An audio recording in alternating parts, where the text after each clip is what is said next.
ଜୟ ଜଗନ୍ନାଥ ସାୟନା ଓଡ଼ିଆ ଟେକ୍କୁ ଆପଣମାନଙ୍କୁ ସ୍ୱାଗତ। ଦର୍ଶକ ବନ୍ଧୁ, ବର୍ତ୍ତମାନ ଆଶା କର୍ମୀକୁ ମିଳିବ ନୂଆ ଭତ୍ତା। ଏଥିରେ ଆଶା କର୍ମୀମାନେ ନିର୍ବାଚନରେ ନିୟୋଜିତ ହେବେ। ଏଥିପାଇଁ ହୋମ୍ ଡିପାର୍ଟମେଣ୍ଟ ତରଫରୁ ଗୋଟେ ନୋଟିସ୍ ଜାରି ହୋଇଛି ଏବଂ ସମସ୍ତ ପୋଲିଂ ବୁଥରେ ନିୟୋଜିତ ଥିବା ଆଶାମାନଙ୍କୁ ମିଳିବ ଭତ୍ତା। ଏହା ସହିତ ଏଠି ଖାଦ୍ୟ ବାବଦରେ ମଧ୍ୟ ଭତ୍ତା ଟଙ୍କା ପାଇବେ। ଏଥିପାଇଁ ଆଶା କର୍ମୀମାନଙ୍କୁ ମିଳିଛି ନୂଆ ଦାୟିତ୍ୱ।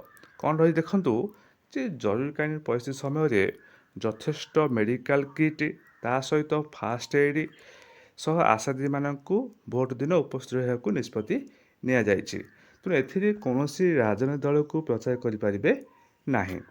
ଏଥିପାଇଁ ଆଶା ଦିଦିମାନଙ୍କୁ ଦେଖନ୍ତୁ ସେଥିବାବଦ ଦିନକୁ ଏଠି 200 ଟଙ୍କା ମିଳିବ ଏବଂ ଖାଦ୍ୟ ପ୍ୟାକେଟ୍ ବାବଦରେ ଏଠି 150 ଟଙ୍କା ମିଳିବ। ମୋଟ ଉପରେ ଆଶା ଦିଦିମାନେ ଭୋଟରେ ନିୟୋଜିତ 350 ଟଙ୍କା ଏଠି ମିଳିବ। ଇଏ ଥିଲା ଆଶା ଦିଦିମାନଙ୍କ ପାଇଁ ବହୁତ ବଡ଼ ଖୁସି ଖବର।